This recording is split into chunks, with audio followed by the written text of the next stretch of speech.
Akan menambat ringgit akan mengakibatkan Malaysia hilang keupayaan untuk meneruskan dasar moneteri. Sidang Dewan Negara diberi maklum mengenai perkara itu. Laporan penuh berlangsung bersama Syazwani Samsu di Dewan Negara. Silakan, Wani. Ya Syah, justru kerajaan kekal dengan pendirian untuk tidak menambat ringgit dalam usaha menangani penyusutan nilainya berbanding dolar. Berikutan kesan buruknya kepada rakyat. Jelas Timbalan Menteri Kewangan Datuk Seri Ahmad Maslan sekiranya dilaksana dikuatiri menjejaskan dasar monetari serta keyakinan daya saing negara di peringkat antarabangsa.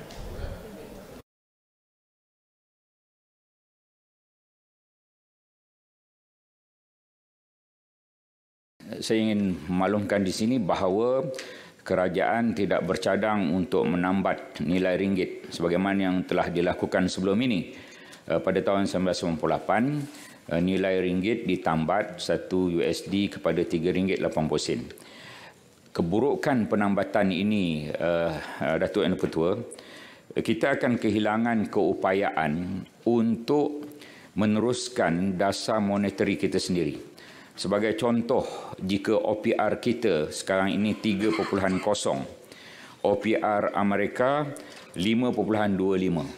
Jika kita tambat nilai ringgit kepada USD RM3.80, OPR kita perlu dinaikkan kepada 5.25. Alangkan OPR kita 3.0 pun rakyat sudah merasa amat tidak selesa. Ini kan pula jika dinaikkan pada 5.25, kerana kalau kita tambat, kita tidak ada kebebasan untuk melaksanakan dasar moneteri kita sendiri. Selain itu, penambatan nilai ringgit juga akan mengekang kebebasan aliran modal dalam pelaburan asing negara. Dalam pada itu, Dewan Negara hari ini turut dimaklumkan cadangan penubuhan Agensi Sekuriti Makanan Negara perlu penilaian secara komprehensif bagi meningkatkan keterjaminan makanan sebagai agenda nasional. Ini merangkumi implikasi perundangan, kewangan, sumber manusia serta penyelarasan fungsi antara kementerian.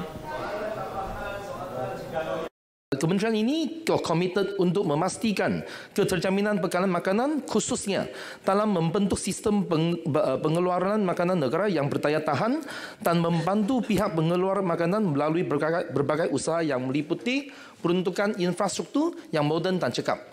Pemberian insentif, sokongan dalam bentuk khidmat nasihat dan teknikal, geran, dana pembiayaan, pengecualian cukai, subsidi dan akses pasaran serta padanan perniagaan seperti Kajian Blueprint Sekuriti Makanan Negara turut memperincikan mengenai keperluan penubuhan serta peranan agensi sekuriti makanan dengan lebih holistik. Saudara, seterusnya, 80.6% calon peperiksaan Sijil Pelajaran Malaysia SPM 2022 mempunyai tahap penguasaan minimum dalam menjawab soalan kemahiran berfikir aras tinggi KEBAT. Justru Kementerian Pendidikan akan terus memperkasa kemahiran tersebut bagi memastikan murid tidak hanya menghafal, malah menguasai kemahiran berfikir secara kritis dan kreatif. Soalan berunsur KEBAT diperkenal dalam pengajaran dan pembelajaran serta pentaksiran bilik darjah menerusi pelbagai modul.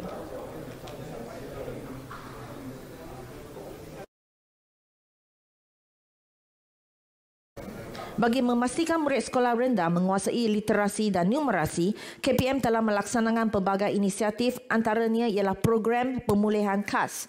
Murid yang telah dikenal pasti belum menguasai kemahiran asas 3M ditempatkan di kelas pemulihan khas semasa mata pelajaran bahasa Melayu atau matematik diajar di kelas aliran perdana. Guru pemulihan dengan kerjasama guru mata pelajaran bahasa Melayu dan matematik memberi bimbingan yang bersesuaian kepada murid sehingga mereka dapat menguasai kemahiran asas literasi dan numerasi. KEBAT diterapkan dalam kurikulum kebangsaan supaya murid tidak hanya menghafal tetapi dapat menguasai kemahiran menilai, mengaplikasi, menganalisis dan mencipta. Seterusnya, satu perjanjian akan dibuat bersama Kesuruhanjaya Tinggi Pertubuhan Bangsa Bersatu UNHCR mengenai fungsi dan peranannya dalam menempatkan semula pelarian di Malaysia ke negara ketiga. Malaysia telah angkan untuk mengadakan suatu perjanjian bersama pihak UNSCR berhubung dengan peranan dan tanggungjawab UNSCR di dalam negara selaras dengan Resolusi 428/5 Perhimpunan Agong PBB 1950. Tersebut dalam usaha untuk menjajarkan semula peranan dan fungsi UNSCR di Malaysia dengan memberikan lebih usaha kepada penempatan semula pelarian ke negara ketiga.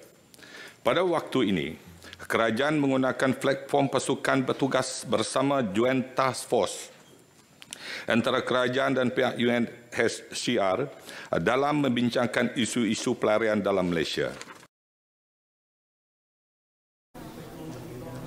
Malaysia telah menghantar 7,557 pelarian UNHCR ke negara ketiga sejak 2019 hingga 2022.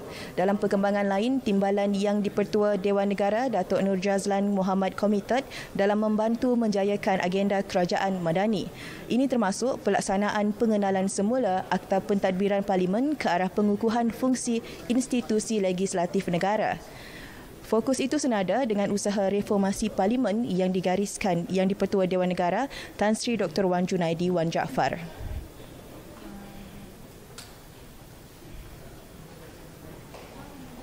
Juga bertujuan untuk membantu Yang Dipertua Datuk Sri Wan Junaidi untuk melaksanakan agenda kerajaan yang telah ditetapkan oleh beliau dalam ucapan beliau semalam, iaitu untuk melaksanakan Akta PSA Parliamentary Services Act untuk mengembalikan semula kuasa kepada Parlimen untuk menentukan hal ehwal pengurusannya. Saya juga akan membantu Yang Berhormat Tan Sri untuk memperkasakan lagi select committee ataupun komiti-komiti khas yang telah ditubuhkan oleh kerajaan untuk memberikan accountability yang lebih tinggi kepada kementerian-kementerian yang terlibat selaras dengan mandat yang diberikan oleh rakyat kepada kerajaan perpaduan, kerajaan madani pada hari ini. Semalam Datuk Nur Jazlan dipilih timbalan Speaker Dewan Negara selepas mendapat 43 undi. Baik, untuk makluman, Dewan Negara kini sedang berhenti rehat dan akan kembali bersidang pada 2.30 petang nanti. Demikian perkembangan langsung dari bangunan Parlimen. Kembali bersama Syah untuk perkembangan berita tengah hari seterusnya.